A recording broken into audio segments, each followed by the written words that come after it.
आप देख रहे हैं हमारा Hindi YouTube channel GK editorial. तो आज का हमारा जो वीडियो है इसमें हम एसएससी सीएचएसएल के पुराने पेपरों में पूछे गए जीके के महत्वपूर्ण प्रश्न करने वाले हैं।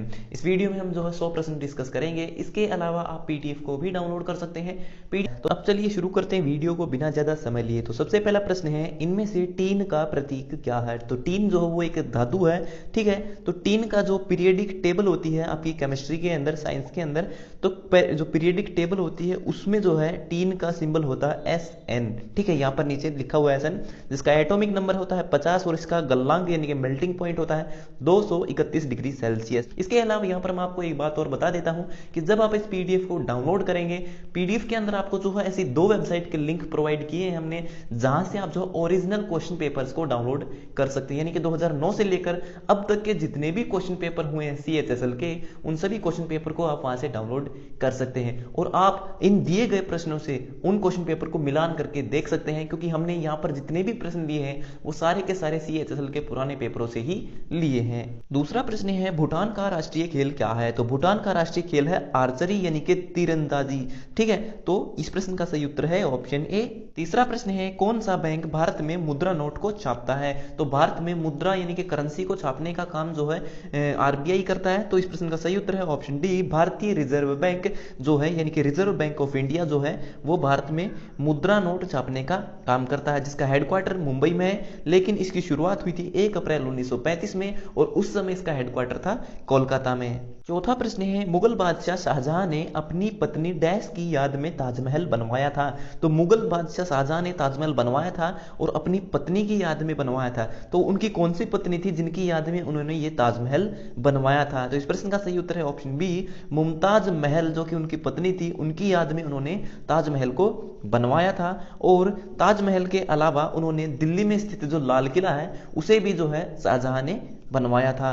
तो यहां पर इसके बारे में कुछ जानकारी दी हुई ताजमहल के बारे में कि ताजमहल जो है यमुना नदी के किनारे यानी कि यमुना नदी के राइट साइड में दाएं तरफ बनाया गया है। यह भी प्रश्न आपके जो है सीएचएसएल के एग्जाम में पूछा गया था, ठीक है। और आगरा कहां पर है? आगरा उत्तर प्रदेश के अंदर है। और यहां पर आपसे एग्जाम में एक सवाल और पूछा जाता है कि ताजमहल का जो डिजाइन करता थे, ताजमहल को बनाने वाले जो व्यक्ति थे, उनका जो डिजाइन था वो किसने तैयार किया था? तो ताजमहल का जो डिजाइन है वो उस्ताद अहमद लाहौरी ने तैयार किया था। इसके अलावा जो लाल किला है दिल्ली में, उसका डिजाइन भी उस्ताद अहमद लाहौरी ने ही तैयार किया था। पांचवा प्रश्न है, माई एक्सपेरिमेंट विद ट्रूथ पुस्तक किसने लिखी है? तो यह जो पुस्तक है यह महात्मा गांधी ने लिखी थी। यह उनकी जो है पूरे जीवन पर यानी कि इनकी बायोग्राफी है, उनके जीवन के बारे में बताती है कि उन्होंने क्या क्या काम किया था। तो इस प्रश्न का सही उत्तर है option C, M.K. Gandhi. Mahatma Gandhi को जो है मोहनदास करमचंद गांधी यानी कि एम के गांधी के नाम से भी जाना जाता है। छठा प्रश्न है, उस विकल्प का चयन करें जो क्रिकेट टीम के कप्तान और विश्व कप जीत के वर्ष का सही ढंग से मिलान करता है। तो इसने कहा कि उसका चयन करना है जिसमें क्रिकेट टीम के कप्तान और वर्ल्ड कप जीत के बारे में बताया गया है। तो इस प्रश्न का सही उत्तर है ऑप्शन सी, कपिल देव, जो कि हमारे जो है भारतीय टीम के जो है कप्तान रह चुके हैं सन 1983 में, और सन 1983 में भारत ने जो है अपना पहला वर्ल्ड कप जीता था। तो कपिल देव जो कि कप्तान भी थे और 1983 में उन्होंने पहला विश्व कप भी जीता था क्रिकेट का। तो इस प्रश्न का सही उत्तर है ऑप्शन सी, जून 1983 में भारतीय टीम ने जो है under the leadership of Kapil Dev won their first ever world cup trophy. तो भारतीय टीम ने सन 1983 में जो है पहली वर्ल्ड कप ट्रॉफी जीती थी कपिल देव की लीडरशिप में, और उस समय कपिल देव जो है भारतीय टीम के कप्तान थे। सातवां प्रश्न है, भारत छोड़ो आंदोलन कब शुरू हुआ था? तो भारत छोड़ो आंदोलन जो है वो अगस्त 1942 में शुरू हुआ था और इस आंदोलन को जो है अगस्त क्रांति या फिर अगस्त आंदोलन के नाम से भी जाना जाता है। अगस्त 1942 में महात्मा गांधी जी ने भारत छोड़ो आंदोलन की शुरुआत की थी। इसे अगस्त आंदोलन के नाम से भी जाना जाता है और भारत में ब्रिटिश शासन को खत्म करने के लिए यह आंदोलन चला गया था।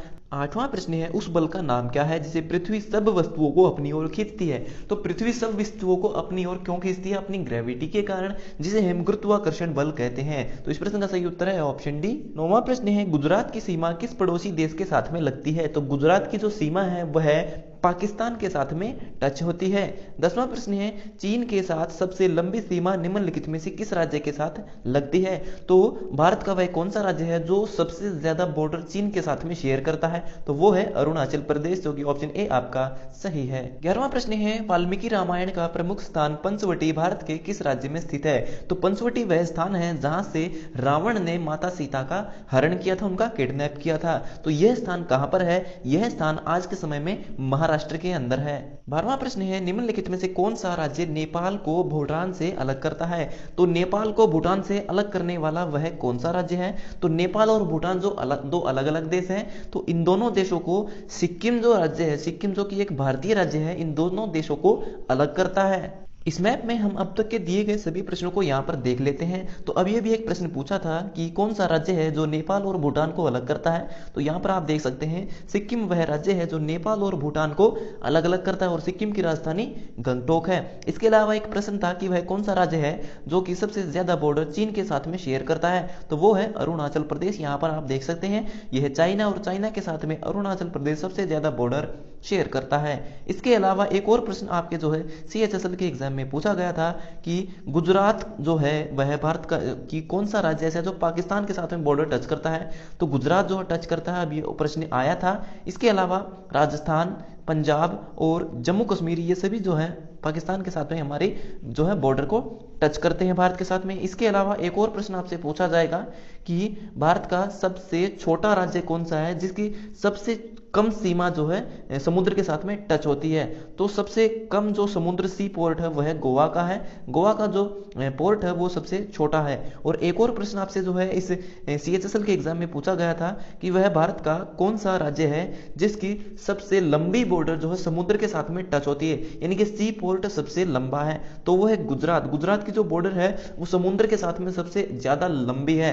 ठीक है, तो जितने भी आपके यहाँ पर देख सकते हैं महाराष्ट्र, कर्नाटक, गोवा, केरला, इन सब में सबसे लंबी जो सीमा है, बॉर्डर है जो समुद्र के साथ में टच होती है, वो है केवल गुजरात की है। यह प्रश्न आपके एग्जाम में पूछा गया था। इसके अलावा एक और सवाल आपके एग्जाम में पूछा गया था CHSL के, वो ये है कि भारत में काला पानी, ठीक है, काला पानी जो जगह है वो कहां पर है? तो अंडमान निकोबार जो द्वीप समूह यहाँ पर आप देख सकते हैं पोर्ट ब्लेयर में, तो अंडमान निकोबार जो द्वीप समूह यहाँ पर जो है इन स्थानों को जो है काला पानी के नाम से जाना जाता है। ब्रिटिश शासन के काल में क्या होता था कि जो भी कैदी मुजरिम होते थे उनको अगर कठोर सजा देनी होती तो वो उन्हें जो है काला पानी भेज देते थे, यानी कि अंडमान निकोबार द्वीप समूह पर भेज देते थे, जिसे जो है भारत में वापस लौटना बहुत ही मुश्किल हो जाता था। 13वां प्रश्न है रानी की वाव जो कि यूनेस्को के विश्व विरासत स्थल सूची में है, कहां पर स्थित है? तो रानी की वाव जो है ये क्या है? ये एक जगह है जो कि वर्ल्ड हेरिटेज साइट में शामिल की जा चुकी है।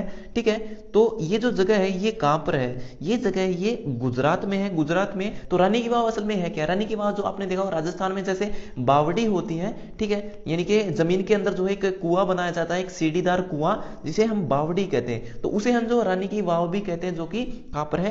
गुजरात में है। और यह रानी की वाव जो है आपके जो 100 रुपए का नोट होता है जो कि 2018 में शुरू किया था RBI ने, तो 100 रुपए के नोट पर पीछे की तरफ जो चित्र होता है उसे जो हम रानी की वाव कहते हैं, उसे आप देख भी सकते हो। यहाँ पर आप देख सकते हैं UNESCO world heritage site inscription, यानी कि 2014 में जो है रानी की वाव को जो है वर्ल्ड हेरिटेज साइट में शामिल किया गया था। और जुलाई 2018 में RBI के द्वारा जो 100 रुपए का नोट निकाला गया था, यहाँ पर आप देख सकते हैं ये 100 रुपए का नोट है जो कि RBI ने निकाला था। इस पर ये जो चित्र है ये रानी की वाव, ठीक है, इसे बावड़ी भी कहते हैं, तो उसका ये चित्र है। अगला प्रश्न है निम्नलिखित में से किस धातु में गैलेना नामक अयस्क होता है? तो गैलेना नाम का जो अयस्क होता है वो शीशे के अंदर होता है, और शीशे को हम जो है लेड भी बोलते हैं, LEAD। 15वां प्रश्न है निम्नलिखित में से कौन सी नदी दक्षिण गंगा के नाम से जाना जाता है? तो गोदावरी जो नदी है उसे दक्षिण गंगा के नाम से भी जाना जाता है। तो यहाँ पर इसके बारे में कुछ पॉइंट्स लिखे हुए हैं जो कि एग्जाम में पूछे जाते हैं कि गोदावरी नदी को दक्षिण गंगा भी कहते हैं, इसकी उत्पत्ति पश्चिमी घाट में त्र्यंबक पहाड़ी से होती है, यह महाराष्ट्र के नासिक जिले से निकलती है, और नासिक जिला मशहूर है किन्नुओं के लिए, यानी कि जो खट्टे संतरे होते हैं उनके लिए जो है नासिक जिला मशहूर है किन्नुओं के लिए। इसकी जो लंबाई है, इस नदी की लंबाई वो है 1465 किलोमीटर और यह बंगाल की खाड़ी में जाकर के गिरती है। 16वां प्रश्न है महात्मा गांधी की माता कौन थी? तो महात्मा गांधी जी की माता का नाम था पुतलीबाई। तो इस प्रश्न का सही उत्तर है ऑप्शन बी। यहाँ पर इनके परिवार के बारे में कुछ बातें लिखी हैं, जैसे महात्मा गांधी की पत्नी का नाम था कस्तूरबा गांधी, उनकी माता का नाम था पुतलीबाई और उनके पिता का नाम था करमचंद गांधी। महात्मा गांधी जी के जो है 4 बेटे थे और उनकी कोई भी बेटी कोई भी पुत्री उनको नहीं हुई थी। 17वां प्रश्न है भारत में सबसे बड़ी खारे पानी की झील जो कि चिल्का झील है वो किस राज्य में स्थित है? तो खारे पानी की सबसे बड़ी झील जो कि चिल्का झील है वह ओडिशा में है। इसके अलावा एक और प्रश्न पूछा जाता है कि भारत की दूसरी सबसे बड़ी खारे पानी की झील कौन सी है?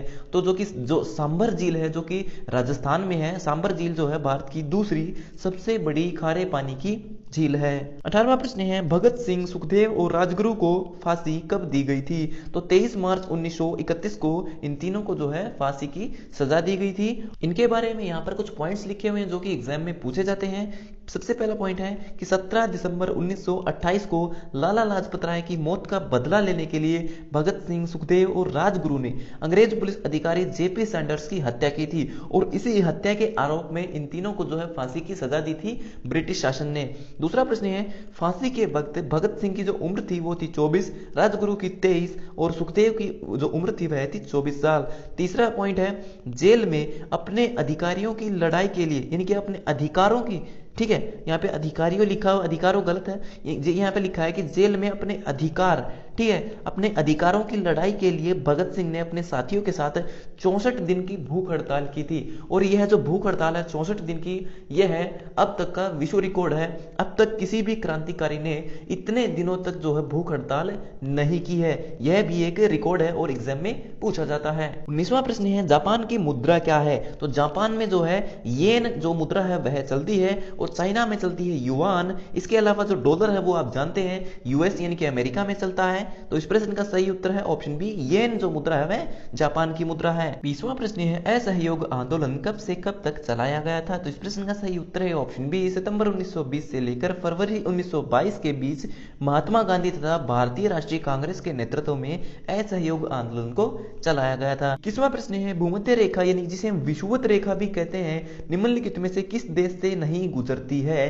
तो भूमध्य रेखा जिसे हम जो है इक्वेटर भी कहते हैं, जो कि पृथ्वी को दो अलग अलग भागों में यानी कि दो बराबर भागों में बांटती है, तो वो किस देश से होकर नहीं गुजरती है?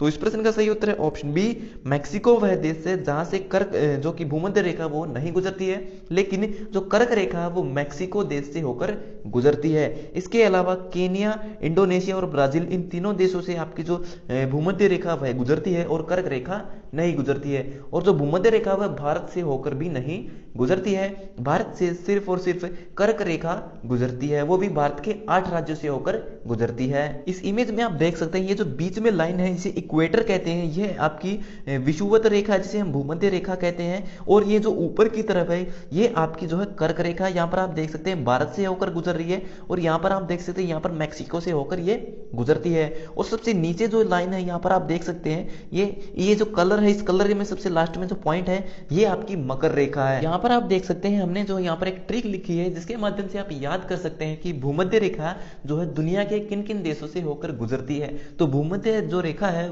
जो विषुवत रेखा इक्वेटर है, वह दुनिया के 13 देशों से होकर गुजरती है। और उसको याद करने की एक सिंपल सी ट्रिक है, ये सेंटेंस है जिसे आप याद कर सकते हैं। जैसे मैंने लिखा है कि मैं सीबीआई से जीके क्यों पढ़ूं जबकि मुझे यूट्यूब पर अच्छी जानकारी मिल जाती है। तो मैं सीबीआई से जीके क्यों पढ़ूं, ये ट्रिक किसकी है? भूमध्य रेखा की है, क्योंकि भूमध्य रेखा की जानकारी मुझे है। तो इसको जब डिकोड करोगे तो यहाँ पर कुछ इस तरह से बनेगा, सीधे मैंने यहाँ पे वर्टिकली लिखे हुए हैं। जैसे मैं से बन गया मालदीव, दूसरा सीबीआई, ठीक है। सीबीआई में आप देख सकते हैं सी से बनेंगे आपके 3 देश। इसे आप किस तरह से याद करेंगे? जैसे सी जो अल्फाबेट है अंग्रेजी अल्फाबेट का, सी जो है तीसरा अल्फाबेट है था, तो इस तरह से आप याद करते हैं। सी जो कि तीसरे नंबर पर है तो सी से बनेंगे आपके 3 देश। तो सी से बनेंगे आपके कांगो, रिपब्लिक ऑफ कांगो और कोलंबिया। तो कांगो और कांगो गणराज्य, ठीक है। रिपब्लिक ऑफ कांगो का मतलब है कांगो गणराज्य और कोलंबिया, ये तीनों देश हैं। उसके बाद है बी आई, बी का मतलब है ब्राजील, आई का मतलब इंडोनेशिया। उसके बाद है मैं सीबीआई से, एस ई का मतलब है सोमालिया, साओ टोम और प्रिंसिप, ये 3 देश हैं, सोमालिया, साओ टोम और प्रिंसिप। उसके बाद है ई का मतलब है इक्वाडोर, इक्वाडोर भी एक देश है। इसके अलावा जीके, जीके में आपको जी से बनता है गैबोन देश, और के का मतलब होता है कीनिया और किरिबती। ठीक है, तो कीनिया और किरिबती ये दो देश हैं। और लास्ट में बनता है आपका क्यू, क्यू में आप देख सकते हैं यू आर आई, यू का मतलब है युगांडा जो कि अफ्रीका में है। तो ये टोटल 13 देश हैं जो कि भूमध्य रेखा पर स्थित है, यानी कि भूमध्य रेखा इन देशों से होकर गुजरती है। तो इस ट्रिक का आप जो है स्क्रीनशॉट भी ले सकते हैं। 22वां प्रश्न है अमल के विषय में निम्नलिखित में से कौन सा कथन सही है। तो अमल के बारे में मैं आपको बता देता हूं कि अमल वो वस्तुएं होती हैं जो खट्टी होती हैं। तो जितनी भी खट्टी वस्तुएं होती हैं उन सभी में अमल होता है, और जितनी भी कड़वी वस्तुएं होती है खाने पीने की उन सब में अक्षार होता है, वो सब अक्षारीय होती हैं। तो इस प्रश्न के बारे में यहाँ पे कुछ पॉइंट्स दिए गए हैं कि कौन सा कथन सही है। तो पॉइंट नंबर 1 है कि वे लाल लिटमस पेपर को नीला कर देते हैं, तो ये गलत है। ऑप्शन बी है ये नीले लिटमस पेपर को लाल कर देते हैं, ये बात बिल्कुल सही है कि जो अम्ल होते हैं, जो खट्टी वस्तुएं होती हैं, वो नीले लिटमस पेपर को लाल कर देती हैं। और तीसरा पॉइंट है कि उनके पीएच मान 7 से कम होते हैं, तो बिल्कुल सही कहा है कि जिन वस्तुओं का खाने पीने के जो जितने भी चीजें होती हैं उनका पीएच मान अगर 7 से कम है तो वो अम्लीय है, 7 से ज्यादा है तो वो अक्षारीय यानी कड़वी है, अगर 7 है, सिर्फ 7 पर है तो वो न्यूट्रल है, यानी कि ना तो वो अक्षारीय है ना वो कड़वी है। ठीक है, तो इस प्रश्न का सही उत्तर क्या होगा, ऑप्शन बी। जो पॉइंट 2 है और पॉइंट 3 है, ये दोनों कथन जो है अमल के बारे में बिल्कुल सही है। उनका पीएच मान 7 से कम होता है और नीले लिटमस पेपर को लाल कर देते हैं। इसके बाद में एक पॉइंट लिखा है कि अमल जो होते हैं वो जल से अभिक्रिया करके हाइड्रोजन आयन देते हैं। 23वां प्रश्न है कुपिका डैश के भीतर गुब्बारे जैसी संरचनाएं हैं। तो कुपिका कहां पर होती है, कुपिकाएं जो होती है वो हमारे फेफड़ों के अंदर होती हैं। ये हमारे जो फेफड़े कुछ इस तरह से होती हैं जिसके अंदर गुब्बारे जैसी संरचनाएं होती हैं, ठीक है, जिन्हें हम कुपिकाएं कहते हैं। 24वां प्रश्न है चक्रवात को विश्व के विभिन्न भागों में विभिन्न नामों से जाना जाता है। तो जापान और फिलीपींस में से किस नाम से जानते हैं। तो जापान और फिलीपींस में इसे हम टाइफून कहते हैं। चक्रवात यानी कि साइक्लोन, अमेरिका में इसे जो है साइक्लोन कहते हैं, भारत में इसे चक्रवात कहते हैं। वैसे जो चक्रवात है वो साइक्लोन का हिंदी में वर्ड मीनिंग है, ठीक है। तो लेकिन जो टाइफून है वो जापान और फिलीपींस में इसे टाइफून कहते हैं। 25वां प्रश्न है निम्नलिखित में से किस में नाइलॉन का उपयोग किया जाता है। तो नाइलॉन जो कि एक रेशा होता है, मानव निर्मित रेशा, एक प्लास्टिक है आर्टिफिशियल, तो किस में इस्तेमाल होता है। तो स्लीपिंग बैग बनाने में होता है, पैराशूट में, और दांत साफ करने वाले ब्रश में भी इसका प्रयोग किया जाता है। तो सभी विकल्प इसका सही उत्तर है। 26वां प्रश्न है बौद्ध साहित्य किस भाषा में लिखे गए थे। तो बौद्ध साहित्य जो थे वो पाली भाषा में लिखे गए थे। 27वां प्रश्न है मानव रक्त का पीएच मान क्या होता है। तो मानव रक्त का पीएच मान होता है 7.4। 28वां प्रश्न है निम्नलिखित में से कौन संसार की दूसरी सर्वोच्च पर्वत चोटी है। तो सबसे ऊंची चोटी तो आप सब जानते हैं हिमालय है, लेकिन दूसरी सबसे ऊंची चोटी कौन सी है, वो है गॉडविन ऑस्टिन। गॉडविन ऑस्टिन जो कि दुनिया की दूसरी सबसे ऊंची चोटी है, उसके बारे में यहाँ पे कुछ पॉइंट्स लिखे हुए हैं कि इसकी जो ऊंचाई है वो है 8611 मीटर, और यह है कश्मीर के काराकोरम में स्थित पर्वतमाला में स्थित होने के कारण इसे K2 के नाम से जाना जाता है। इसका स्थानीय नाम क्या है, छोगोरी है। और पर्वतारोही जो होते हैं वो इस पर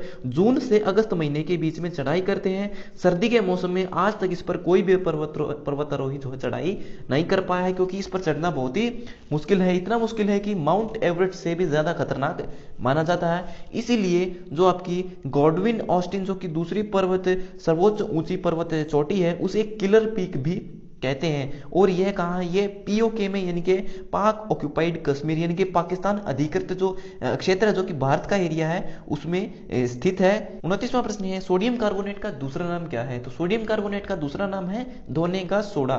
कपड़े धोने के लिए जो आपके सर्फ, साबुन, ये सब वस्तुएं होती है उनमें जो है सोडियम कार्बोनेट का इस्तेमाल किया जाता है। यहाँ पर नीचे लिखा हुआ आप देख सकते हैं कि सोडियम कार्बोनेट को हम धोने का सोडा कहते हैं, और सोडियम बाइकार्बोनेट को हम बेकिंग सोडा, जिसे हम खाने का सोडा भी कहते हैं, जो कि आपके घरों में रसोई में इस्तेमाल किया जाता है। तो यहाँ पर सोडियम बाइकार्बोनेट के बारे में लिखा हुआ है कि sodium bicarbonate to make your blood और यूरिन लेस एसिडिक, यानी कि आपके खून में और आपके यूरिन के अंदर जो अम्लता है उसको कम करने के लिए, उसके खटास को कम करने के लिए सोडियम बाइकार्बोनेट का इस्तेमाल करने की सलाह कई बार जो है डॉक्टर आपको देते हैं। यानी कि सोडियम बाइकार्बोनेट जो होता है, जो सोडा होता है, मीठा सोडा होता है, वो जो है फायदा भी करता है। 30वां प्रश्न है निम्नलिखित में से भारतीय रेलवे में अधिकतम कमाई का योगदान कौन करता है। तो भारतीय रेलवे की सबसे ज्यादा कमाई होती है कहां से, मालगाड़ियों से, यानी कि माल यातायात से।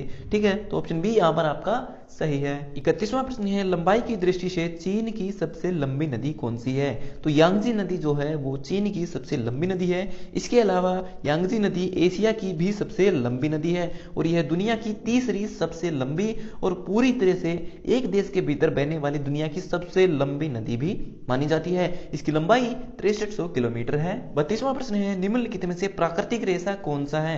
तो जो रेशम है वह प्राकृतिक रेशा है, यानी कि रेशम के कीड़ों से ये प्राप्त होता है। इसके अलावा रेयान, नायलॉन और पॉलिएस्टर जो होते हैं ये आर्टिफिशियल यानी कि मनुष्य के द्वारा बनाए गए रेशे हैं। 33वां प्रश्न है स्वयं को गर्म रखने के लिए पोलर बियर की त्वचा के नीचे डैश की परतें होती हैं। तो पोलर जो बियर होता है वो बर्फ के मौसम में खुद को गर्म रखने के लिए क्या करते हैं, वो उनकी जो त्वचा होती है उनके नीचे जो नेचुरल यानी कि प्राकृतिक तौर पर जो बहुत सारा फैट होता है, वसा होती है, जिसकी वजह से उनको गर्मी सर्दी नहीं लगती है, इसलिए वो बर्फ के मौसम में आसानी से रह पाते हैं। 34वां प्रश्न है सूर्य से बढ़ती दूरी के अनुसार ग्रहों का निम्नलिखित में से कौन सा क्रम सही है। यानी कि सूर्य के सबसे पहले कौन सा ग्रह है, दूसरा ग्रह कौन सा और तीसरा ग्रह कौन सा, ये हमें बताना है। तो इस प्रश्न का सही उत्तर है ऑप्शन ए। सबसे पहले आता है बुध, उसके बाद शुक्र, पृथ्वी और फिर मंगल ग्रह आता है। तो ये क्रम आपका बिल्कुल सही है और इस क्रम को याद करने की भी ट्रिक आपको यहाँ पर हम आपको बताने वाले हैं। तो यहाँ पर आप देख सकते हैं हमने आपको बताया है कि यहाँ पर लिखा हुआ बसपा, बसपा यानी कि ये एक जो है राजनीतिक पार्टी है भारत में जिसका नाम है बीएसपी यानी कि बहुजन समाज पार्टी। ठीक है, जिसकी लीडर कौन है, इसकी अध्यक्ष है मायावती जी और ये उनका चुनाव चिन्ह है हाथी। ठीक है, तो इसको याद करने के लिए मैं आपको ये क्यों बताऊं, क्योंकि इसी का इस्तेमाल करके हम इस ट्रिक को बनाए हैं। तो यहाँ पर आप देख सकते हैं हमने ट्रिक लिख दी है कि सूर्य से बढ़ती दूरी के अनुसार ग्रहों को याद करने की ट्रिक। आप चाहें तो इसका स्क्रीनशॉट भी ले सकते हैं। तो ट्रिक कुछ इस तरह से है, बसपा की मायावती सब कुछ खाती है। सिर्फ बताने के लिए, ट्रिक के लिए, किसी को ठेस पहुंचाने का हमारा कोई भी मकसद नहीं है। तो बसपा यानी कि बीएसपी पार्टी है जो कि बहुजन समाज पार्टी है, उसकी मायावती जो कि अध्यक्ष है सब कुछ खाती है। तो आप सब जानते हैं कि पॉलिटिकल जो लीडर होते हैं वो सब कुछ लेते हैं। ठीक है, तो इस ट्रिक को आप इस तरह से याद करेंगे कि बसपा की मायावती सब कुछ खाती है। ये ट्रिक किस चीज की है, ये ट्रिक है आपके सौर मंडल के जो ग्रह हैं उनके बढ़ते दूरी के अनुसार ग्रहों को याद करने की ट्रिक। यानी कि पहले कौन सा ग्रह है, दूसरा कौन सा ग्रह है, तीसरा कौन सा ग्रह है। ठीक है, तो बसपा इसको डिकोड करेंगे तो बसपा से बन गया आपका बै से बुध, से शुक्र, पै से पृथ्वी। ठीक है, तो पहले 3 से आपके बन गया बुध, शुक्र, पृथ्वी। उसके बाद है आपका की को छोड़ दीजिए, मायावती को ले लीजिए। ठीक है, तो मायावती को अलग अलग करेंगे, माया और वती। ठीक है, माया यानी कि मैं से मंगल, उसके बाद है वती यानी कि बृहस्पति। ठीक है, उसके बाद आता है लास्ट में सब कुछ। तो एस सब जो हम यहाँ पे सब लिखा हुआ है, इसको जो हम व्हाट्सएप में जब लिखते हैं कि सब कुछ करना है तो कैसे लिखें, SAB हम लिखते हैं स्लैंग लैंग्वेज में। ठीक है, तो स्लैंग लैंग्वेज में SAB हम इसको लिखते हैं, तो जिसका मतलब होता है SAB। और यहाँ पर आपका बन गया S से बन गया आपका शनि। ठीक है, और उसके बाद आता आपका A, इसका मतलब होता है अरुण, और लास्ट में बचा कौन सा, केवल वरुण। तो अरुण के बाद आ जाता है आपका वरुण। तो इस तरह से इस ट्रिक के माध्यम से आप जो है सूर्य से बढ़ती दूरी के अनुसार ग्रहों को क्रम में याद कर सकते हैं कि सबसे पहला ग्रह कौन सा है, दूसरा ग्रह कौन सा, तीसरा ग्रह कौन सा है। 35वां प्रश्न है भारत के कितने राज्यों में समुद्र तट है। तो इस प्रश्न का सही उत्तर है ऑप्शन सी। भारत के टोटल 9 राज्य हैं जो कि समुद्र तट से टच होते हैं, जिनको समुद्र की सीमा लगती है। इस इमेज में आप देख सकते हैं कि वो टोटल 9 राज्य कौन से हैं। पहला है गुजरात, दूसरा है महाराष्ट्र, उसके बाद गोवा, उसके बाद कर्नाटक, 4 उसके बाद 5वां केरला, 6ठा तमिलनाडु, 7वां है आंध्र प्रदेश, 8वां है ओडिशा और उसके बाद लास्ट में बचता है आपका वेस्ट बंगाल जो कि 9वें नंबर पर है, जिसकी राजधानी है कोलकाता। तो ये टोटल 9 राज्य हैं जो कि आपके समुद्र से टच होते हैं। 37वां प्रश्न है सीजीगी क्या है। तो सीजीगी क्या है, ये एक घटना है, एक घटना का नाम है। ये कब होती है, जब सूर्य, पृथ्वी तथा चंद्रमा तीनों एक सीध में होते हैं, एक रेखा में होते हैं। तो उस समय जो घटना होती है उसे हम सीजीगी कहते हैं। तो इस प्रश्न का सही उत्तर है ऑप्शन ए। सूर्य, पृथ्वी तथा चंद्रमा की एक ही सीधी रेखा में स्थिति सीजीगी कहलाती है। 37वां प्रश्न है इनमें से कौन पृथ्वी के आकार की तुलना में छोटे ग्रह हैं। तो पृथ्वी से छोटे ग्रह इनमें से कौन से हैं? तो इस प्रश्न का सही उत्तर है ऑप्शन सी, जो शुक्र और मंगल, ये दोनों जो ग्रह हैं ये पृथ्वी से छोटे हैं आकार में, और इन्हें आप किस तरह से याद कर सकते हैं, इसकी भी हमने एक ट्रिक बनाई है। यहाँ पर आप देख सकते हैं ये वो ट्रिक है जिसके माध्यम से आप याद कर सकते हैं कि आकार के अनुसार ग्रहों के घटते क्रम में याद करने की ट्रिक, यानी कि सबसे बड़ा ग्रह कौन सा, उसके बाद छोटा ग्रह कौन सा, उसके बाद उससे छोटा ग्रह कौन सा है। ठीक है, तो ट्रिक कुछ इस तरह से है कि बस अब पशु मांगे दूध। ठीक है, यानी कि पशु वैसे तो दूध देते हैं लेकिन अब वो मांग रहे हैं, क्योंकि जो ग्रह हैं उनकी बात हो रही है। ठीक है, तो ग्रह बदल गए हैं, ग्रह जब बदलते हैं तो वो अपने आकार के अनुसार बदलते हैं। जो बड़ा ग्रह होगा वो आगे बैठेगा जा करके, जो छोटा ग्रह होगा उसको पीछे धकेल दिया जाएगा। ठीक है, तो इसी तरह से आप इसको याद कर सकते हैं कि बस अब पशु मांगे दूध, क्योंकि उनके ग्रह बदल गए हैं, उनकी स्थिति के अनुसार जो बड़ा है वो आगे बैठेगा, जो छोटा है वो सबसे पीछे बैठेगा। क्यों? क्योंकि अब ग्रह बदल गए हैं, जिसकी वजह से पशु अब दूध मांग रहे हैं। बस अब पशु मांगे दूध। ठीक है, तो डिकोड किस तरह से करेंगे? बै से बृहस्पति, से शनि। ठीक है, उसके बाद आता ए बै। ठीक है, ए बै यानी कि अरुण वरुण, अरुण वरुण हमेशा इकट्ठे रहते हैं, दोनों भाई हैं। उसके बाद आता है आपका पशु, पै से पृथ्वी, उसके बाद शुक्र, उसके बाद आते हैं मांगे दूध। ठीक है, तो मांगे में आपका मैं है, मैं से मंगल, उसके बाद दूध यानी कि बुध। ठीक है, और अभी एक प्रश्न पूछा गया था कि पृथ्वी से छोटे आकार में ग्रह कौन से हैं, तो वो कौन से थे? वो आते आपके मंगल और बुध। ठीक है, तो ये दोनों ग्रह, ये तीनों ग्रह शु मांगे दूध। ठीक है, तो शुक्र मंगल और बुध ये तीनों आपके जो है पृथ्वी से आकार में छोटे हैं, और इसका आप स्क्रीनशॉट भी ले सकते हैं, क्योंकि मुझे जो है इसी तरीके से ये ट्रिक याद है। 38वां प्रश्न है, निम्नलिखित में से किस भारतीय राज्य की समुद्र तटीय सीमा सबसे छोटी है? तो मैंने आपको बताया था इमेज में कि सबसे छोटा राज्य कौन सा है जिसकी समुद्र तटीय सीमा सबसे छोटी है, तो वो है आपका गोवा, जिसकी राजधानी है पणजी। ठीक है, तो यहां पर आप देख सकते हैं इस इमेज में कि गोवा की जो बॉर्डर है वो 113.03 किलोमीटर है, जो कि समुद्र के साथ में टच होती है। तो इसका आप स्क्रीनशॉट भी ले सकते हैं और देख सकते हैं कि किस राज्य की कितनी सीमा समुद्र के साथ में टच होती है। और मैंने आपको बताया था कि गुजरात की सीमा सबसे अधिक जो है समुद्र के साथ में टच होती है, 1915 किलोमीटर। 39वां प्रश्न है, निम्नलिखित में से मानव निर्मित रेशा कौन सा है? तो मानव निर्मित रेशा कौन सा है? तो जो कपास है, ऊन है, रेशम है, ये तीनों आपके प्राकृतिक रेशे हैं। इसके अलावा जो नायलॉन है, जो कि एक प्लास्टिक है, वो एक मानव निर्मित रेशा है। 40वां प्रश्न है, कर्क रेखा भारत के कितने राज्यों से होकर गुजरती है? तो कर्क रेखा भारत के 8 राज्यों से होकर गुजरती है, और इसको याद करने की ट्रिक है राम मित्र गुप्तजांच। इसके माध्यम से आप जो इसको याद कर सकते हैं कि कितने राज्यों से होकर जो कर्क रेखा भारत से गुजरती है। तो ये वो ट्रिक है जिसका आप स्क्रीनशॉट ले सकते हैं। मैंने आपको बताया था कि राम मित्र गुप्तजांच, जिसके माध्यम से आप याद कर सकते हैं कि कर्क रेखा भारत के कितने राज्यों से होकर गुजरती है।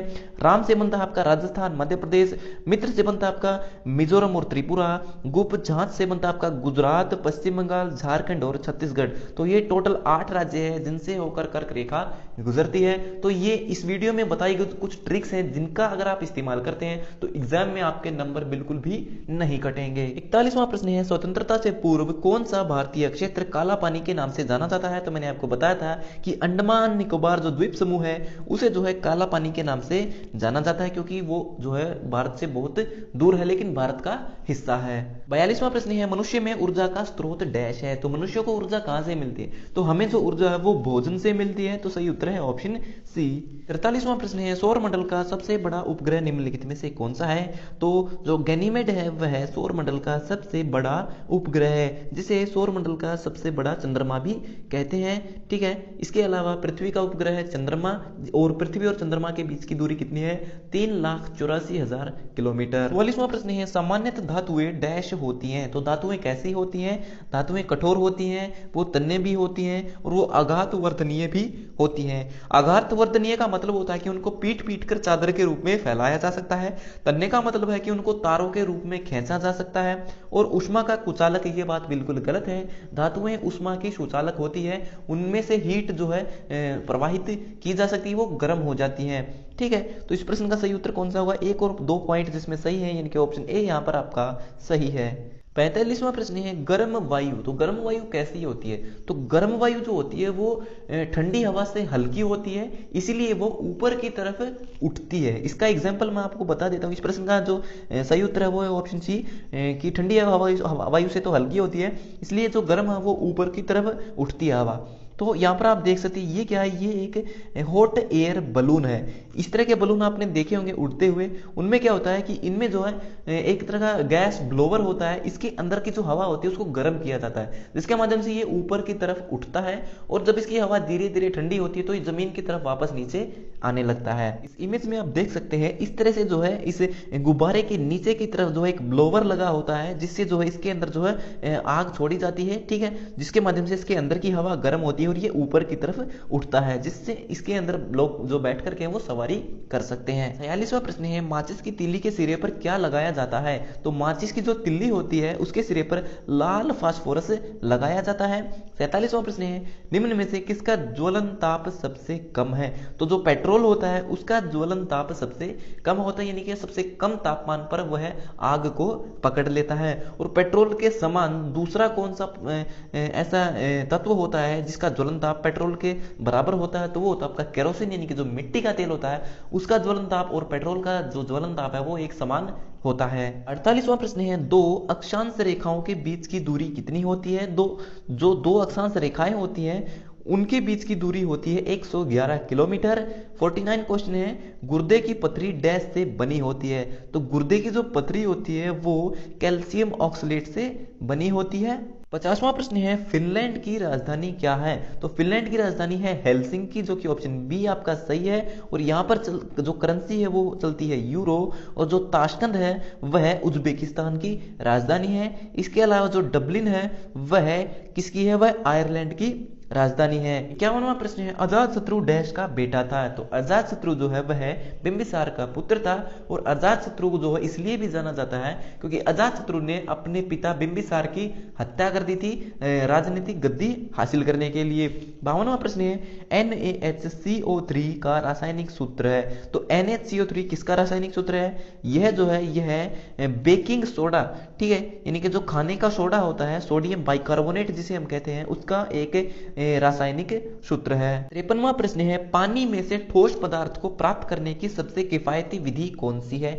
ठोस पदार्थ यानी कि जैसे पानी के अंदर मिट्टी मिली हुई होती है, छोटे छोटे मिट्टी के कंकर पत्थर के कुछ कण होते हैं, तो वो क्या होते हैं? वो भारी होते हैं। तो जमीन की जो भूमि पृथ्वी की जो ग्रेविटी होती है वो उनको नीचे की तरफ खींचती है, तो वो नीचे की तरफ बैठ जाते हैं। तो उस प्रोसेस को क्या कहते हैं? उसे हम अवसादन कहते हैं, ठीक है। तो पानी में से ठोस पदार्थों को प्राप्त करने की, अलग करने की किफायती सबसे सस्ती विधि कौन सी है? वो होती है अवसादन, यानी कि पानी को जो ठहराया जाता है, एक स्थान पर उसको रखा जाता है, ठीक है, स्थिर किया जाता है, और ग्रेविटी के कारण जो भारी कण होते हैं वो जमीन पर बैठ जाते हैं, तो उसे अवसादन कहते हैं। यहाँ पर आप देख सकते हैं कि किसी तरल में उपस्थित कणों का जमीन पर आकर बैठ जाना अवसादन, जिसे हम सेडिमेंटेशन कहते हैं, उसे हम तल सटीकरण भी कहते हैं, ठीक है, यानी कि तल पर जो सारे कण बैठ जाते हैं। और भूविज्ञान में अवसादन को जो है अपरदन की विपरीत क्रिया माना जाता है। अपरदन यानी कि अपरदन आप सब जानते हैं कि जब मिट्टी क्या होती है, नदियों में क्या होता है कि नदियां क्या करती है, मिट्टी की जो ऊपरी परत होती है उसको अपने साथ बहाकर ले जाती है, तो उसे कहते हैं अपरदन कहते हैं, जिससे भूमि के जो कण होते हैं, जो अच्छी उर्वरता होती है, उसका विनाश होता है, यानी कि भूमि को नुकसान होता है अपरदन से, ठीक है। तो अपरदन से क्या होता है? भूमि को नुकसान होता है। और अपरदन की विपरीत क्रिया कौन सी होती है? तल सटीकरण, जिसे अवसादन भी कहते हैं। 54वां प्रश्न है, आकाश या समुद्र की नीलिमा को मापने के यंत्र को डैश कहा जाता है? तो आकाश या समुद्र की जो नीलिमा होती है उसको मापने के लिए हम साइनोमीटर का इस्तेमाल करते हैं। साइनोमीटर एक यंत्र होता है, उसको जो आसमान की तरफ करके देखा जाता है कि आसमान का रंग कितना शाइन है, कितना नीला है, कितना कम नीला है। तो यह आप देख सकते हैं, ये जो एक साइनोमीटर है, इसे क्या करेंगे? आसमान की तरफ करके देखेंगे और पता करेंगे कि आसमान का जो कलर है वो कैसा है, ठीक है, कितना वो नीला है ज्यादा और कितना कम नीला है, इसे जो है साइनोमीटर कहते हैं। 55वां प्रश्न है, ओटावा डैश की राजधानी है? तो ओटावा जो है वह कनाडा की राजधानी है। 56वां प्रश्न है, किस विश्व विरासत स्थल को यमुना नदी के दाहिने किनारे पर बनाया गया है? तो मैंने आपको पहले बताया था कि यमुना नदी के दाईं यानी कि उसके राइट साइड में जो है ये ताजमहल को बनाया गया है, जो किसने बनाया था? शाहजहां ने, जिसको अपनी बेगम मुमताज महल की याद में बनवाया था। 57वां प्रश्न है, मनुष्य में कितने प्रकार के दांत होते हैं? तो मनुष्य में जो है 4 तरह के दांत होते हैं। इस इमेज में आप देख सकते हैं कि वो 4 तरह के दांत कौन कौन से होते हैं। तो सबसे आगे जो दांत होते हैं उन्हें हम इंसीजर कहते हैं। ये काटने का काम करते हैं। हम भोजन खाते हैं तो उसको काटते हैं, तो ये काटने का काम करते हैं। ऊपर नीचे के 4 ऊपर के जबड़े के टोटल ये होते हैं आपके 8 दांत, जिन्हें हम इंसीजर, और सीजर का मतलब होता है कैंची, यानी कि ये काटने का काम करते हैं। ठीक है, उसके बाद इनके बाद में जो दूसरे नंबर पर आते हैं ये होते हैं कैसाइन। ये टोटल 4 होते हैं, 2 नीचे के जबड़े में, 2 ऊपर के जबड़े में। इन्हें कैनाइन कहते हैं। कैनाइन मतलब ये जो चीरने फाड़ने का काम करते हैं। जैसे कुत्ते के दांत देखे होंगे आपने, जो कुत्ते के जो बड़े दांत होते हैं, लंबे दांत, हमारे तो छोटे होते हैं लेकिन कुत्ते के काफी लंबे लंबे होते हैं, तो वो कैनाइन होते हैं जो चीर फाड़ करने का काम करते हैं। ठीक है, उसके बाद इनके पीछे आते हैं 2 दांत, 2 दांतों के जोड़े। ठीक है, 4 नीचे 4 ऊपर, यानी कि टोटल 8 दांत है। इन्हें हम प्री मोलर कहते हैं। प्री मोलर और मोलर, जो पीछे वाले मोलर हैं, ये आप देख सकते हैं 6 और 6 12 6 नीचे और 6 ऊपर, टोटल 12।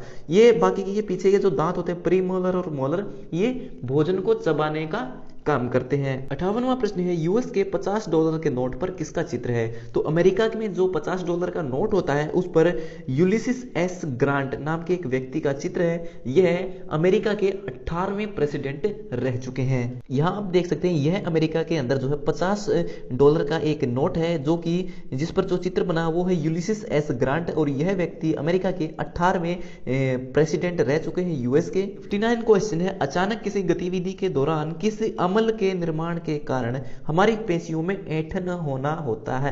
यानी कि हमारी जो मांसपेशियां होती हैं उनमें ऐंठन कब होती है? यानी कि आपने देखा होगा जब भी आप जिम में या फिर एक्सरसाइज करने जाते हैं, पहले दिन जाते हैं तो अगले दिन क्या होता है कि आपकी मांसपेशियों में जकड़न महसूस होती है। वो क्यों होती है? उससे क्या होता है कि आपकी जो मांसपेशियां होती हैं उनमें एक केमिकल बनता है। उस केमिकल को हम क्या कहते हैं? उसे हम लैक्टिक अम्ल कहते हैं। और ये लैक्टिक अम्ल जो है जम जाता है, और जब धीरे धीरे ये जो है पिघलता है, तब आपकी जो मांसपेशियां फिर से एक्टिव होने लगती है। तो जब ये जमता है तो इस अमल के दौरान हमारी मांसपेशियों में ऐंठन यानी कि अकड़न महसूस होती है। 60वां प्रश्न है, निम्नलिखित में से किस वर्ष में भारतीय खाद्य निगम यानी कि FCI, जिसे हम फूड कॉर्पोरेशन ऑफ इंडिया कहते हैं, उसकी स्थापना की गई थी?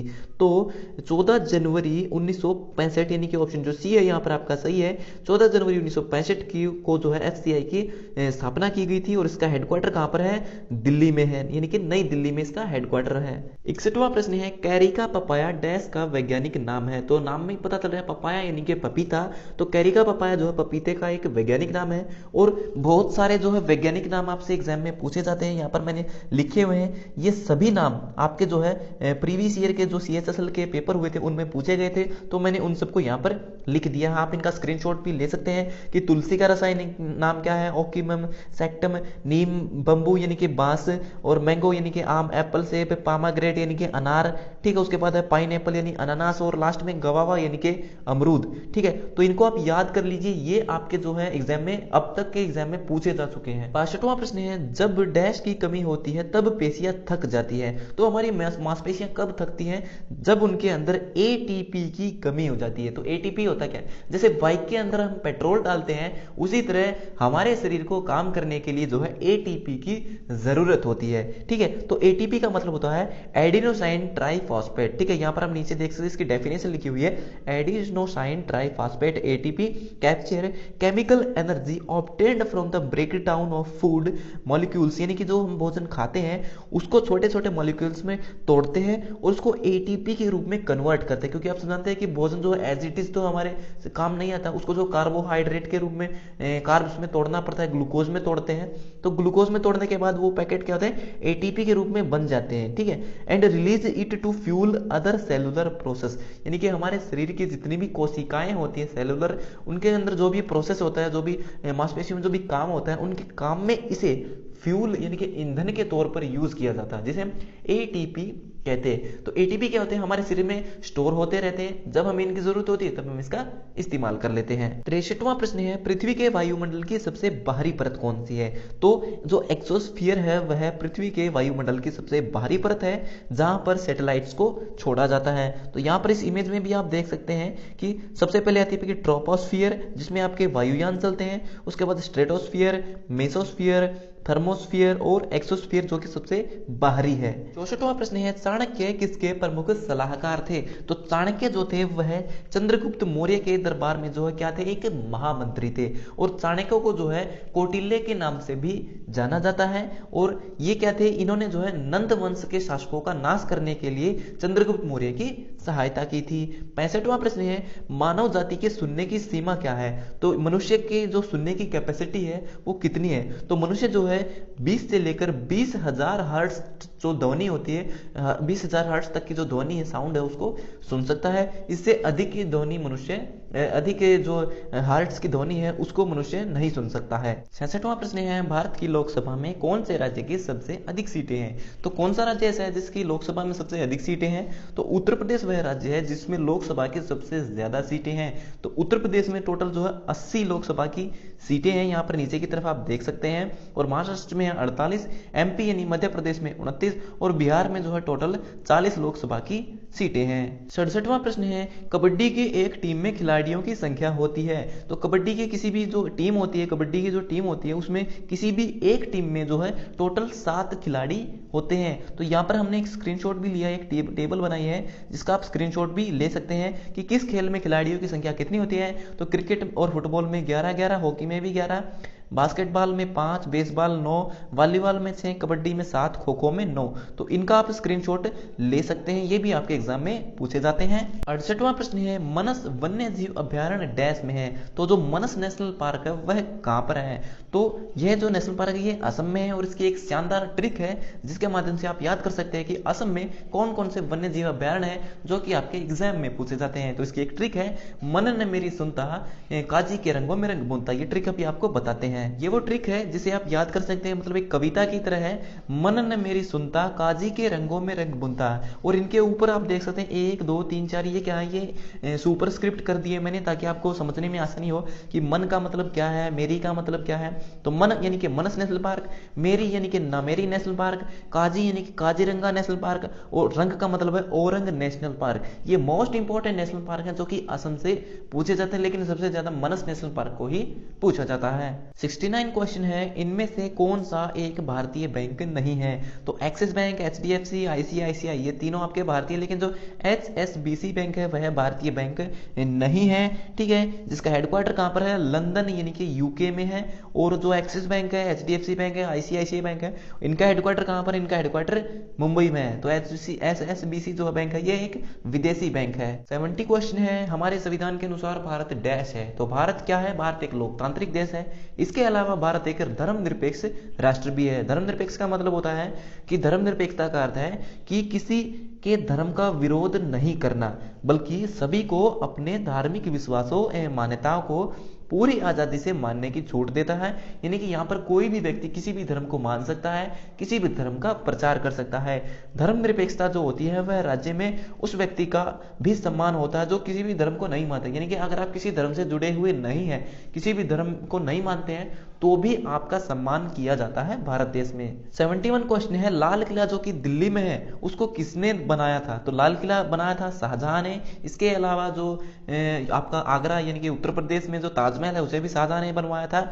और ये दिल्ली में कब बनाया था? इसको तब बनाया था जब शाहजहां ने अपनी राजधानी आगरा से हटाकर दिल्ली शिफ्ट करने की जब तैयारी की थी, उस समय जो है लाल किला की नींव रखी गई थी। और इसके डिजाइन करता कौन थे? इसका डिजाइन तैयार किया था उस्ताद अहमद लाहौरी ने। यहाँ पर लाल किले के बारे में कुछ पॉइंट्स लिखे हुए हैं कि लाल बलुआ पत्थर से इसको बनाया गया है।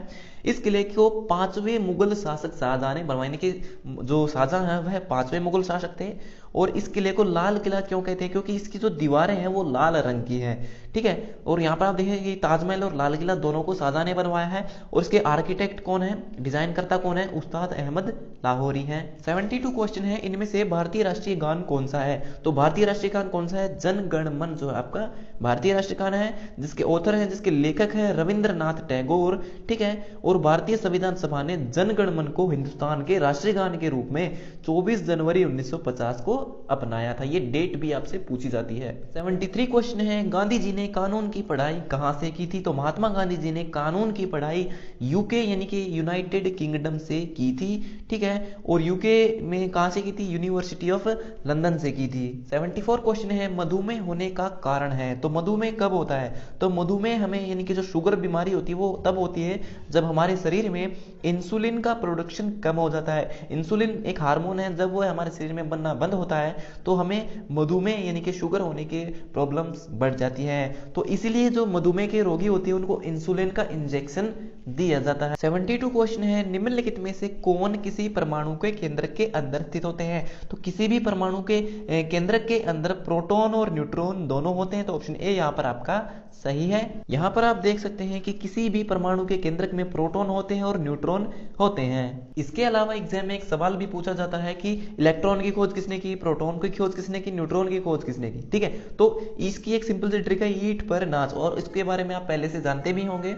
ईंट, ठीक है, जिसका मतलब होता है इलेक्ट्रॉन, टै का मतलब है टॉमसन जिसे हम जे थॉमसन कहते हैं, पर का मतलब होता है प्रोटॉन जिसे रदरफोर्ड ने खोज की थी, नाच से बनता है न्यूट्रॉन, से बनता है आपका चैडविक यानी कि जेम्स चैडविक। क्वेश्चन है, निम्नलिखित तत्वों में से कौन सा तत्व कमरे के तापमान पर द्रव रूप में होता है? तो जो पारा होता है, पारा एक धातु है जो कमरे के तापमान पर लिक्विड यानी कि द्रव अवस्था में रहती है। और आपने देखा होगा पारा कहां पर होता है? जो आपका थर्मामीटर होता है जिससे डॉक्टर आपका बुखार चेक करता है, उसके अंदर पारा जो धातु है वो भरी रहती है। और जब आप पारे को अपने हाथ में लेते हो तो पारा लिक्विड होने के कारण ना तो आपके हाथ से चिपकेगा और ना ही पारा जो थर्मामीटर होता है उसकी दीवारों से चिपकता है। 77 क्वेश्चन है, कोई व्यक्ति भारतीय प्रधानमंत्री के रूप में अधिकतम कितनी बार सेवारत हो सकता है? यानी कि कोई भी व्यक्ति प्रधानमंत्री कितनी बार बन सकता है? तो इसकी कोई भी लिमिट नहीं है, कोई सीमा नहीं है, जितनी बार चाहे व्यक्ति भारत का प्रधानमंत्री बन सकता है। 78 क्वेश्चन है, कंचनजंगा राष्ट्रीय उद्यान कहां पर है?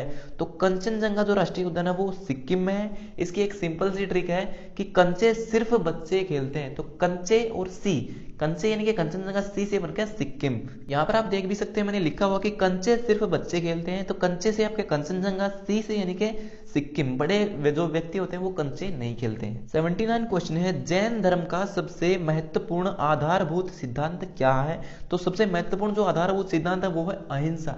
जैन धर्म के लोग अहिंसा को इतना ज्यादा मानते हैं कि वो कहते हैं कि जो किसान है जो खेतों में हल चलाता है, तो हल चलाते समय जो केंचुए होते हैं जो मरते हैं, जो छोटे छोटे कीट होते हैं वो मरते हैं, वो भी क्या करते हैं? वो पाप करते हैं यानी कि वो हिंसा करते हैं, तो उसे भी वो हिंसा समझते हैं, ठीक है। तो इनका आधारभूत सिद्धांत क्या है? अहिंसा है। क्वेश्चन नंबर 80 है, वर्ष 1526 में पानीपत का युद्ध बाबर और डैश के बीच में हुआ था। तो बाबर और इब्राहिम लोदी के बीच में पानीपत की पहली लड़ाई हुई थी जो कि 1526 में हुई थी। क्वेश्चन नंबर 81 है, एक वस्तु जब तक स्थिर है तब तक वह स्थिर ही रहेगी और यदि गति में है तो वह गति में रहेगी जब तक कि उस पर कोई बाह्य यानी कि बाहरी बल नहीं लगाया जाएगा। तो ये न्यूटन का कौन सा नियम है? तो ये न्यूटन का पहला नियम है कि कोई वस्तु अगर गति में है तो गति में रहेगी और स्थिर है तो स्थिर रहेगी। 82वां प्रश्न है, हवाला क्या है? तो हवाला जो एक बिजनेस होता है, इसमें क्या होता है कि करेंसी यानी कि रुपए का अवैध व्यापार किया जाता है। तो विदेशी मुद्रा का अवैध व्यापार जो है हवाला कहलाता है, ठीक है। इसमें क्या होता है कि जैसे मान लीजिए आप भारत में रहते हैं और आपका कोई दूसरा दोस्त है वो किसी दूसरे देश में रहता है और वहां पर वो 2 नंबर से पैसा कमाता है इलीगल तरीके से, गैर कानूनी तरीके से, और अगर वो आपको पैसा भेजना चाहता है, ठीक है, तो कैसे भेजेगा? तो ये क्या होता है कि वो उस देश में किसी हवाला एजेंट से संपर्क करेगा और उस हवाला एजेंट का कोई दूसरा एजेंट बी भारत में होगा और आप उस एजेंट बी से संपर्क करेंगे। तो इससे क्या होगा कि वह आपका दोस्त उस एजेंट ए को पैसा देगा, एजेंट ए एजेंट बी को कहेगा कि वो आपको पैसा दे दे। इसमें क्या होता है कि उन एजेंट का कुछ कमीशन होता है, जैसे 10%, 20%। यानी कि आपका दोस्त अगर आपको 1 लाख रुपए भेजना चाहता है, 1 लाख रुपए भेजता है और वो एजेंट ए को 1 लाख रुपए देता है, अगर 10% कमीशन है तो जो एजेंट बी है जो कि भारत में है वह आपको 90,000 रुपए दे देगा। यानी कि 10,000 रुपए उनके कमीशन के हो गए और बाकी के 90,000 आपको मिल जाएंगे। इस तरीके से दूसरे देश से किसी दूसरे देश में, ठीक है, यानी कि दूसरे देश से भारत में जो पैसा पहुंचाया जा सकता है बिना व्यक्ति वहां पर जाए, बिना किसी डॉक्यूमेंटेशन के, ठीक है। तो ये हवाला का कारोबार होता है। क्वेश्चन नंबर 83 है, गरबा डैश का एक लोक नृत्य हैं। तो गरबा कहाँ पर खेला जाता है? तो गरबा जो है गुजरात का लोक नृत्य है, जिसे हम डांडिया भी कहते हैं। यहाँ पर आप देख सकते हैं गरबा जो डांडिया है कुछ इस तरह से खेला जाता है। क्वेश्चन नंबर 84 है, राज्यसभा में अधिकतम सदस्यों की संख्या कितनी होती है? तो राज्यसभा में अधिकतम 250 सदस्य होते हैं और संविधान के अनुच्छेद 80 में ये बताया गया है कि राज्यसभा के अधिकतम सदस्यों की संख्या जो है 250 निर्धारित की गई है, जिनमें से 12 जो सदस्य हैं वो राष्ट्रपति के द्वारा नाम निर्देशित किए जाते हैं, यानी कि राष्ट्रपति जिन्हें चाहे जो है राज्यसभा के सदस्य बना सकता है, यानी कि केवल 12 लोगों को बना सकता है अपनी ओर से। लेकिन बाकी के जो 238 होते हैं वो सदस्य राज्यों के और संघ राज्य क्षेत्रों के प्रतिनिधि होते हैं। क्वेश्चन नंबर 85 है, हमारे राष्ट्रीय ध्वज में स्थित चक्र किस बात का प्रतिनिधित्व करता है? तो यह जो चक्र है यह सत्य का जो है प्रतिनिधित्व करता है। यहाँ पर भारतीय ध्वज के बारे में कुछ बातें लिखी हुई हैं जो कि आपकी एग्जाम में पूछी जाती हैं कि ध्वज की लंबाई चौड़ाई का जो अनुपात है वो होता है 3:2 और सफेद पट्टी के बीच में जो नीले रंग का जो है वो एक चक्र होता है जिसमें कितनी तिल्लियां होती हैं? 24 होती हैं। शीर्ष में यानी कि सबसे ऊपर केसरिया जो रंग होता है वो देश की ताकत और साहस का प्रतीक है और बीच में जो सफेद पट्टी है और जो धर्म चक्र है वो शांति और सत्य का प्रतीक है और जो सबसे नीचे हरा रंग है वो देश के शुभ विकास और उर्वरता यानी कि भरने फूलने का एक प्रतीक है। इसके अलावा इसका जो प्रारूप है वह सारनाथ में अशोक के सिंह स्तंभ पर बने चक्र से लिया गया है, यानी कि जो चक्र बना हुआ वह सारनाथ स्तंभ से लिया गया है जिसमें 24 तिलियां हैं। और भारत की संविधान सभा ने राष्ट्रीय ध्वज का जो प्रारूप है यह जो रूप है यह 22 जुलाई 1947 को अपनाया था।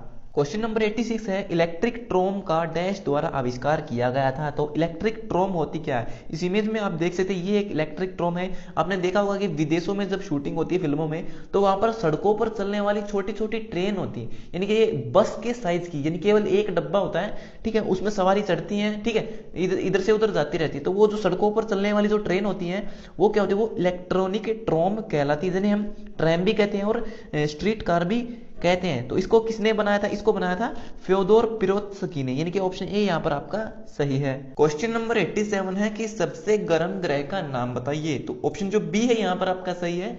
सौर मंडल में सबसे गर्म ग्रह जो है वो है शुक्र ग्रह, लेकिन सूर्य के सबसे नजदीक जो ग्रह वो है बुध ग्रह, लेकिन फिर भी शुक्र ग्रह जो है सबसे गर्म ग्रह है और शुक्र ग्रह को जो है चमकीला ग्रह भी कहते हैं। क्वेश्चन नंबर 88 है, महात्मा गांधी की हत्या किसने की थी? तो आप सब जानते हैं कि महात्मा गांधी की हत्या नाथूराम गोडसे ने की थी। कहां पर की थी? दिल्ली में की थी। क्वेश्चन नंबर 89 है, राज्यसभा सदस्य का कार्यकाल कितने वर्षों का होता है? तो अगर आप राज्यसभा के सदस्य बनता है या फिर कोई भी व्यक्ति राज्यसभा का सदस्य बनता है तो उसका जो कार्यकाल है वो 6 वर्ष का होता है। लेकिन अगर कोई व्यक्ति एमएलए बनता है, कोई सांसद या एमपी बनता है तो उस समय उसका जो कार्यकाल होता है वो सिर्फ 5 वर्ष का होता है। 90वां प्रश्न है, भारत के किस राज्य में सर्वाधिक वर्षा होती है? तो इस प्रश्न का सही उत्तर है ऑप्शन ए, जो मेघालय है वहां पर भारत में सर्वाधिक वर्षा होती है। इसे आप इस तरह से भी याद कर सकते हैं, मेघालय। इसमें एक शब्द है मेघ, मेघ यानी कि बादल, इसके नाम में ही बादल है तो यहां पर सबसे अधिक वर्षा होती है। 92 है, भूकंप को मापने के लिए किस उपकरण का उपयोग किया जाता है? तो भूकंप को मापने के लिए आप सब जानते हैं सिस्मोग्राफ का इस्तेमाल किया जाता है। क्वेश्चन नंबर 93 है, रणथंबोर का किला डैश में है। तो रणथंबोर का जो किला है वो कहां पर है? वो राजस्थान में है। और यहां पर मैं आपके साथ एक ट्रिक भी शेयर करने वाला हूं कि राजस्थान के जो नेशनल पार्क है उनको याद करने की ट्रिक, क्योंकि राजस्थान में जो है एक रणथंबोर नामक नेशनल पार्क भी है। यहां पर आप देख सकते हैं मैंने आपको बताया था कि राजस्थान के नेशनल पार्कों को याद करने की ट्रिक आपके साथ शेयर करेंगे। तो ट्रिक कुछ इस तरह से है कि रणथंबोर के डेजर्ट से सर इसका कल ला दियो, यानी कि ये कोई राजा है और वो अपने सेनापति से कह रहा है कि कल तक सर इसका ला दियो, ठीक है, उसको आदेश दे रहा है कि रणथंबोर के डेजर्ट से। तो यहाँ पे आप देखिए इस पे लिखा हुआ है डेजर्ट। डेजर्ट कहां पर है?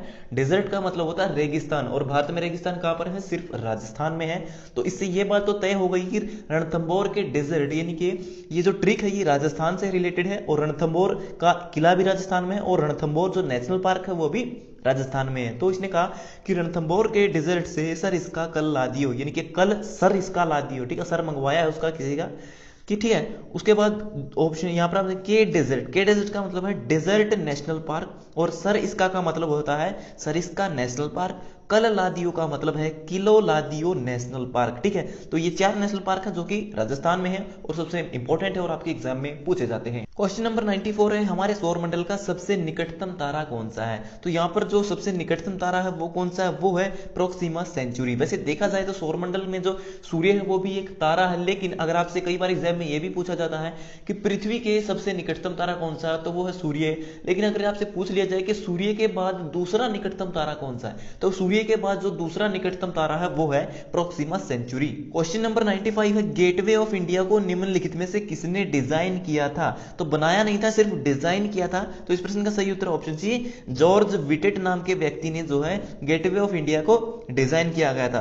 तो गेटवे ऑफ इंडिया कुछ इस तरह से यहां पर आप देख सकते हैं, इस इमेज में जो है ये जो आपका गेटवे ऑफ इंडिया है और बहुत बार आपको ये देखने को भी मिलता है फिल्मों में, क्योंकि ये मुंबई में है और इसके ठीक पीछे आप देख सकते हैं ताज होटल भी है। क्वेश्चन नंबर 96 है, भांगड़ा डैश का लोक नृत्य है? तो भांगड़ा आप सब जानते हैं, भांगड़ा सरदार करते हैं। सरदार कहां पे है? भारत में पंजाब में है। तो ऑप्शन बी यहां पर आपका सही है। क्वेश्चन नंबर 97 है, मोटर गाड़ियों के एग्जॉस्ट से निकलने वाली निम्नलिखित गैसों में से कौन सी गैस जहरीली होती है? तो मोटर गाड़ियों से निकलने वाली जो कार्बन मोनोऑक्साइड गैस है वो सबसे ज्यादा जहरीली होती है। क्वेश्चन नंबर 98 है, महात्मा गांधी का जन्म किस वर्ष हुआ था? तो महात्मा गांधी का जन्म 1869 में यानी कि 1869 में, यानी कि 2 अक्टूबर 1869 को महात्मा गांधी का जन्म पोरबंदर में हुआ था और इनकी मृत्यु हुई थी 30 जनवरी 1948 को दिल्ली में। किसने की थी? नाथूराम गोडसे ने गोली मारकर हत्या कर दी थी। क्वेश्चन नंबर 99 है, बिहू किस राज्य का लोक नृत्य है?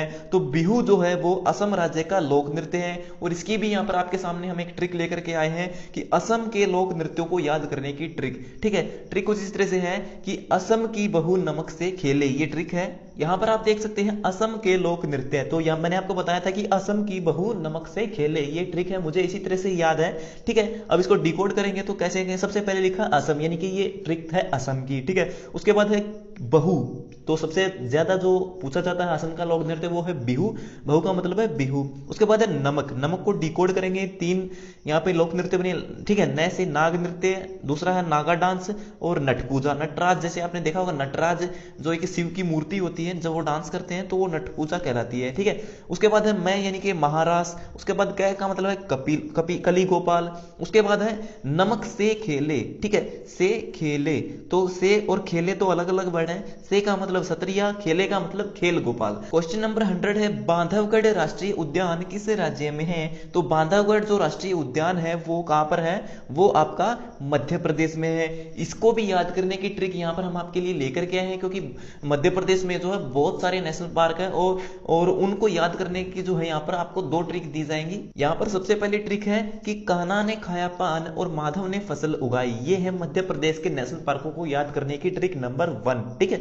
इसमें आपको 4 नेशनल पार्क होंगे और एक और ट्रिक है कि संजय को वन में बांध भाग गई, वो दूसरी ट्रिक है जिसके माध्यम से आप कुछ और नए नेशनल पार्कों को याद कर पाएंगे जो कि मध्य प्रदेश में है। तो इसको डिकोड कैसे करेंगे कि कान्हा ने खाया पान, माधव ने फसल उगाई। तो फसल उगाई कैसे याद करेंगे, मैं आपको बता देता हूं कि मध्य प्रदेश में भारत में सबसे अधिक वन पाए जाते हैं, जंगल पाए जाते हैं और वनों को काट करके जब उन पर खेती की जाती है तो वहां पर सबसे बेहतर, सबसे अच्छी खेती होती है। ठीक है, क्योंकि उर्वरता भरपूर मात्रा में होती है मिट्टी में। तो फसल कहां पे उगाई गई? जहां पर बहुत ज्यादा वन थे, वनों को काटा गया। और वन कहां होते हैं भारत में? मध्य प्रदेश में। तो मध्य प्रदेश की ट्रिक है। तो कान्हा ने खाया पान, माधव ने फसल उगाई। तो Kanha national park, Panna national park, Madhav national park और फॉसिल नेशनल पार्क, तो 4 नेशनल पार्क तो ये हो गए। ये दूसरी ट्रिक आपके सामने है कि मध्य प्रदेश के नेशनल पार्कों को याद करने की। इसमें जो 3 नेशनल पार्क और हैं और 4 पहले थे, यानी कि टोटल 7 नेशनल पार्क है जो कि आपके एग्जाम में सबसे ज्यादा बार पूछे जाते हैं, सबसे ज्यादा इंपॉर्टेंट है मध्य प्रदेश से। ठीक है, तो संजय को वन में बांध भाग गई, तो आप सब जानते हैं कि वन कहां पर है? वन पूरे भारत में सबसे ज्यादा जो है एमपी यानी कि मध्य प्रदेश में। ये भी सवाल आपके एग्जाम में पूछा जाता है कि पूरे भारत में सबसे अधिक वन कहां पर पाए जाते हैं? तो मध्य प्रदेश में पाए जाते हैं और ये ट्रिक भी मध्य प्रदेश की है कि संजय को वन में बांध भाग गई। तो संजय नेशनल पार्क, वन विहार नेशनल पार्क और बांधवगढ़ नेशनल पार्क, तो ये नेशनल पार्क कहां पर है? मध्य प्रदेश में। सो ये हो गया हमारा आज का वीडियो कंप्लीट। अगर वीडियो आपको पसंद आया तो वीडियो को लाइक कीजिए और चैनल आपको अच्छा लगा चैनल को सब्सक्राइब कीजिए। तो मिलते हैं हमारी अगली वीडियो में, तब तक के लिए नमस्कार।